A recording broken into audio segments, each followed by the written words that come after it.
If you like to wake up on the beach, if you like to starve, to strip people to make a hook for a fishing rod, then this game is for you. In this game you can be friends with players, you can play with roosters, you can blow yourself up on mines, and in this game you can be peaceful looking at trees, but you'll see it anyway. And your whole cycle will start all over again, hoping for some kind of result. You start over and over and over again, but you'll come back to where you started. This game is not for everyone, but I love playing it. We all got used to seeing DayZ exactly like this, but once upon a time it was like this, and even longer ago it was like that. The DayZ that we have known for 10 years. And you would think that in those 10 years the game could develop to unprecedented scale, add a lot of mechanics, items, make it better, make it perfect. But we will still continue to receive rare updates once every 6 months, fixes are released, bugs are fixed, after which something new breaks. We are presented with old items that were already in the game in the old versions, under the guise of new ones. Real and interesting innovations have essentially not come out much since going from beta to release in 2019. While the same Rust, a game that is quite different but with a related theme, during its release from beta in 2018, has developed to an unprecedented amount of content and diversity. It is played by hundreds of thousands of players every day and holds the first places online. Some may object and say that DayZ is more hardcore and complex, so you can't compare it to Rust. But that's not true. At one time many people played DayZ, even those who weren't particularly fond of hardcore gameplay. DayZ was an innovator in the zombie survival genre and could remain so to this day. After DayZ mod came out DayZ Standalone, which was also very raw. It was improving as much as possible, but not fast enough and not enough quality. And so eventually players got tired of waiting and found other alternative games. Because playing for years on something that is constantly broken and has little content is not particularly desirable. It would seem that the situation should have changed by the release in 2019. The game should have been full-fledged, finalized, with a sufficient amount of content, but in fact released a snip of what players should have received at the release. To this day it has a bunch of bugs, lags and problems with flying cars, there is no normal building system and bases. Yes, the game remains as deep in terms of its basic mechanics, such as the disease system, shooting, but it's still the same old DayZ, which often breaks and has little content. I really love this game, mostly for the wonderful atmosphere, the opportunity to wander through very picturesque forest locations and sit by the fire. This, even in the current DayZ, cannot take away, the feeling that you survive does not leave you almost never. But let's still look objectively at the modern DayZ, which we already used to, and why this game is dying. Let's first understand what a modern DayZ is and how it is played. We still appear on the shore, where first we need to find food, water and melee weapons, so we can defend ourselves from zombies and fresh spawn players, who can be both friendly and extremely aggressive. Communication with players is a whole separate story here. After getting some food, if you are lucky enough to find it at once, you can go a little deeper into the map, because the deeper you go, the greater the chance of finding some valuable loot. At first it's quite difficult to survive. But once you find at least a couple cans of canned food, or better yet some deer or a cow, the game becomes a lot easier. Because sometimes you can get a whole series of failures when you starve to death. When you have a small supply of food, you can focus on finding better clothes, weapons and other survival items. You'll have to loot villages, search for water pumps to replenish your supplies. While watching the local scenery, you'll be running for a long time. In this game, for the most part, you'll be running through forests or roads. As strange as it may sound, but running is the main mechanic of the game, which sometimes boring very quickly, especially if you're playing solo and you can talk to anyone in the background. The goal in this game you come up with yourself. Only in this way you can keep interest in everything that is happening. For example, to find a certain weapon, collect a car or build a base. base.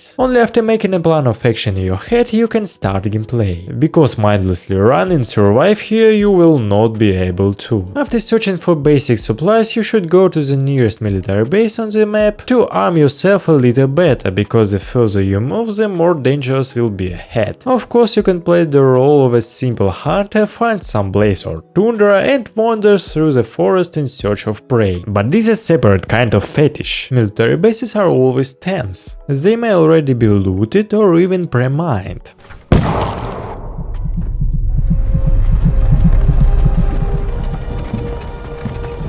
from which it is quite possible to get a heart attack and broken limbs, if you are lucky enough to survive. It is on military bases that is extremely likely to encounter humans, as it is always a welcome place. Here you can find military equipment, assault rifles, carbines, shotguns and grenades. But the loot here is divided into tiers. It works on a logical principle. The closer to the coast the loot is worse. The farther away the more you can find something really cool, and also the really new in modern DayZ there are infected zones, which are the top loot. There are several such zones on the map, but there are also dynamics scattered throughout Chernarus. In order to get into these zones you first need to find full chemical protection, gas masks and filters on them. So let's say you find some weapons. You didn't get killed at the first military base, you move on, looting, hunting lodges, hospitals. You've already played 3 or 4 hours on this character without meeting a single person along the way. You're happy, enjoying nature and trying to find an adventure on your ass. You move towards another military base, you spend another 1 hour, and as soon as you set foot on its territory you see the very screen in front of you. What was that? Probably another cheater who won't get banned if you play on an official server, or maybe some camper with no personal life who just lies on some building and shoots everyone who moves. All your progress from the last 5 or 6 hours is gone and you have to start completely over. That's the whole point of DayZ. You can get lucky and get into interesting situations, communicate with players or engage in firefights with them, and you can die for a month without getting access to potential content. DayZ game is not for everyone. It suits such sick people like me who loves forests, nature, campfire and survival. The only thing that keeps the remaining players here is the atmosphere. In this game it is unique, but it's not far to go if the project is developing very slowly, with updates once every 6 months, which are very small. Let's say you were lucky. You found enough weapons and supplies, you were not killed or you were able to survive in firefight, you have a lot of loot that is not an option to carry it. There are 2 ways out of this situation. The first is to make a scheme with a homemade box or found a barrel, or find a tent and hide it between the trees. The second way is more complicated. It is to build your base. The first way is quite practical and convenient, because to find buried loot someone other than you is not so easy. But the second way is more pleasant, but also labor intensive. A full-fledged base, it is difficult to call it, because the buildings can only put a fence, gates and do towers. In fact, a full-fledged house with a roof do not come out, unless you do not build some house or garage in the village. To build your base requires a lot of resources in the form of wood, nails, you need tools in the form of an axe, pliers, shovel or pickaxe. And in order that in your neighborhood no one can build, you can make a flagpole, which works on the principle of tool cupboard from Rust. But here it is not so important in general, and at the end you need a lock. In the game there is a 3 or 4 digit, the password from which you need to enter every time to enter the base. Only on your base in some barn or among the forest you can feel a real sense of security. But the truth is some bags with which you can get into the base or explosives to raid your house no one cancelled. When you have a base you put the loot, it is not so scary and die, because you already have a house. Now you can find a car, refuel it, find all the missing parts and be a full-fledged survivor. You can go to shootouts at the airport, go to military base places and trade other players. But personally my interest in the game ends when I finish the base. For me almost all the goals become accomplished, because after 50 hours of running you only finish the base, and the game is not so interesting after that. The game lacks dynamics and it is very contradictory, because on the one hand this is what DayZ is famous for, when you run through the woods for a few hours and accidentally bump into someone like you. This feeling cannot be conveyed in words. In these moments of adrenaline so much that you just love this game. Meetings with people in this game almost always give a lot of different emotions, depending on the situation, but at the same time, when before it does not happen much of anything, also not very cool. I really love DayZ and come back to it periodically, but this game is particularly not developed, rare updates and a lot of problems with cheaters, sometimes with servers, problems with cars, lack of content and lack of normal construction. Backs and legs very much spoil the impression of gameplay. Over the years the game could be made almost ideal in the survival genre, but unfortunately it has too many problems and its online is kept only by the devotion of fans. Uniqueness and unique atmosphere set many years ago.